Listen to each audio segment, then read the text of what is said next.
Hello and welcome. You're watching Business Today TV. I'm Sakshi Batra. Well, non-banking financial services company Religare Enterprises on Wednesday said that lenders to Religare Finvest, which is a subsidiary, have now agreed to consider a one-time settlement offer proposed by the subsidiary. Remember that the company had been in financial distress for a long time, primarily due to the alleged misappropriation of funds by the erstwhile promoters of the company. And on this development, we've seen Religare Enterprises share also jumped almost 10% post the development. Now, to discuss more about what this really means for the future of the group and for Religare Finvest, I'm now joined by Dr. Rashmi Saluja, Executive Chairperson at Religare Enterprises. Welcome, Dr. Saluja, to Business Today TV. Appreciate you joining in. Thank you, Sakshi. Thank you for inviting me. Well, ma'am, help us first understand what has been really discussed and communicated between you and the lenders consortium as well. We remember that RFL at the end of March 2022 had an overdue of about 5344 crores, and Religare Finvest had also proposed a one-time settlement of 2300 crores. So is that now agreeable to all the lenders? First of all, let me tell you one thing, that we've been trying to resolve this issue since last 3 years. And in fact, in last 3 years, we tried to take advantage of a June 7th circular by RBI in which the debt restructuring of the NBFCs like this was possible. But unfortunately, with an investor that we did get that time, the restructuring didn't go through, and then we tried to also pitch in ourselves to continue with the restructuring, and unfortunately, again, that did not go through.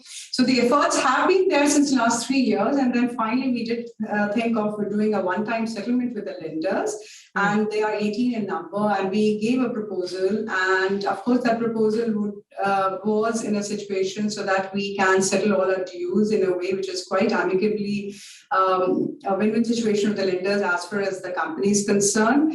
And we did give the offer, and of course, after a lot of deliberation and everything, lenders gave us in principle agreement, which is going to be approved subject to the competent authorities of the lenders. And then subsequent to that, of course, it is going to take 3 months' time to execute after we have repaid the money that has been accepted by the lenders. Okay. I also remember that lenders had in February requested the RBI to start the insolvency proceedings under the IBC for the company. So with this agreement, is that completely ruled out? And is that a big relief for both the company and the lenders now? I'm not too sure if what lenders communicated with the RBI, because that is a complete prerogative of lenders and the RBI. But one thing I am sure of, that once the settlement proposal is executed, and of course it is, even if it is in the process of execution, there cannot be any negative connotations to it. There can't be any NCLT or any other of those kind of proceedings taking place simultaneously.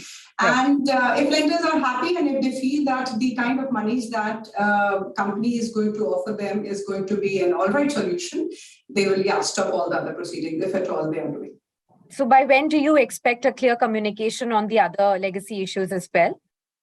So the negotiation, see what happens is we've already had a lot of discussions on the financials. And once those financials, which were discussed with the lenders, they gave us a principal agreement in principle. And now, of course, we have to also show the visibility of the funds, for which we are trying to reach out to now the entire process of getting to the board and to the shareholders and raising the money. And that is the process that is going to start. And then once we do that, then of course it is no looking back. Okay, so for this 2300 crore rupees, you said that 3 months' time it will take for the one-time settlement. Is that something that has been agreed? So whatever the money is being agreed upon, that of course in the OTS, which is a settlement, it has to happen within the 3 months. Okay, but is that not 2300 crores, or is that something else? No, so my only thing is that the communication between the lenders and us is going to be confidential as of now, till I can actually talk about it, about my visibility of the money and the final approval from the competent authorities.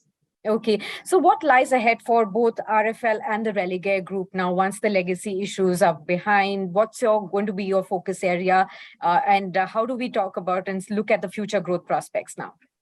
Yes, actually, this is really important to our group. In fact, we've been struggling with this legacy issue for a while, though we tried to isolate our CIC company, which is Religare Enterprises, and all the other subsidiaries. which is Care Health Insurance, Broking, and Housing Development Company as well. So those we have been able to do very well. Their growth and trajectory has been extremely well while we keep on infusing money. And we did in the last 3 years, twice we did that. We have been very healthy in our solvency regarding health insurance. During the COVID also, we continue being very profitable, and it is the largest and the fastest growing health insurance company in our country. As far as the broking is concerned, we've had the highest profit in last 5 years. We have infused a lot of money. And of course, while we are also going to be raising money for the settlement for our OTS, we would also be very happy to raise money for all the other companies, as well as doing new businesses, whether it has been insurance broking, whether it is ARC and AIF and wealth management. So that is what we are planning to do. Starting from now onwards until 2 years, that is our horizon, which is going to create a huge synergistic understanding and best potential, which we can reach out between all our existing companies, Sakshi. Okay. And could you also give us some clarity on the debt situation for the group as of now? After this settlement, what happens to the debt on the books of the company? There is zero debt. We are a debt-free company, and I take extreme pride in doing that. So except for this NBFC, which after the settlement will also become completely a good company back in business. And as far as my REL is concerned, or broking or in health insurance, we are a debt-free company. CIC has got no debt. We are completely compliant. We are SEBI 100% compliant. And of course, we have no issues with the regulators. So that's the best situation to be in as of now. Right. Also, ma'am, help us understand now, RFL was earlier banned from undertaking fresh businesses as it was under the Corrective Action Plan or CAP of the RBI since January 2018 due to the financial health. Do you expect the RBI to now look at removing this cap very soon? So absolutely. We were under cap, and in fact, we could not do any fresh business since 2018 January, being an RBI cap imposed on RFL.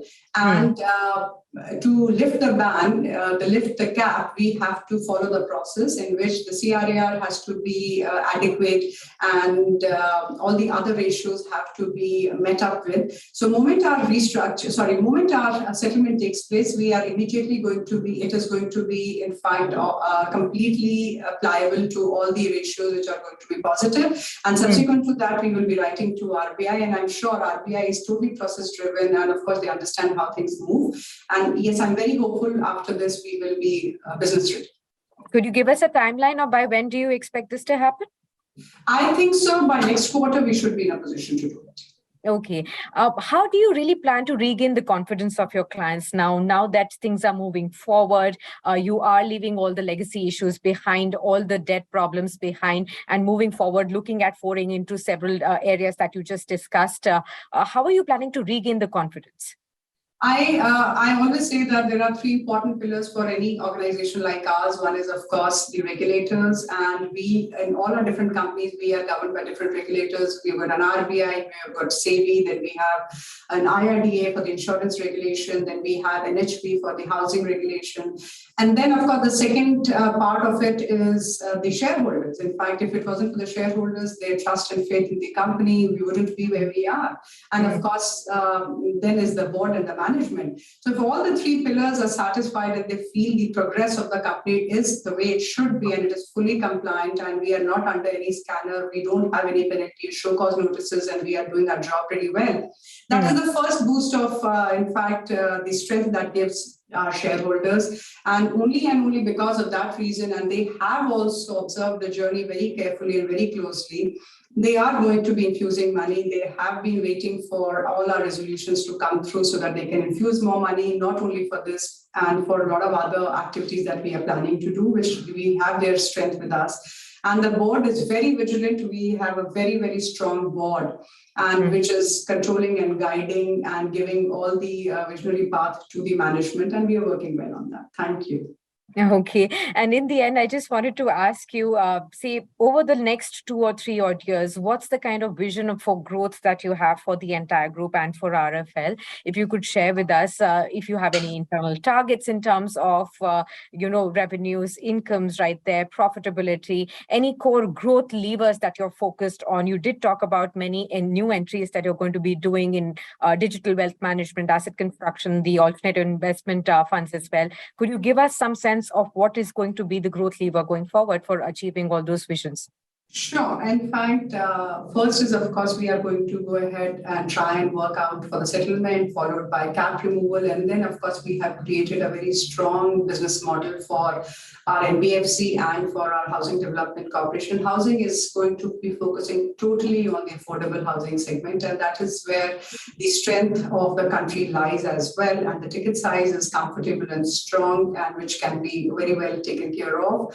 As far as the NBFC is concerned, we are going to be focusing on our strength. We are not going into wholesale lending. We are going to be very cautious. We'll be risk-driven completely. And that is where we are going to be working on an SME segment. And that is going to be our continuous strength working on. We have retained our best team. Our management is there, and they really know and they've learned a lot from the past, the positive and the negatives. And so they're completely business ready. So that is where our NBFC is going to be there. As far as our insurance is concerned, our health insurance, it is doing very well.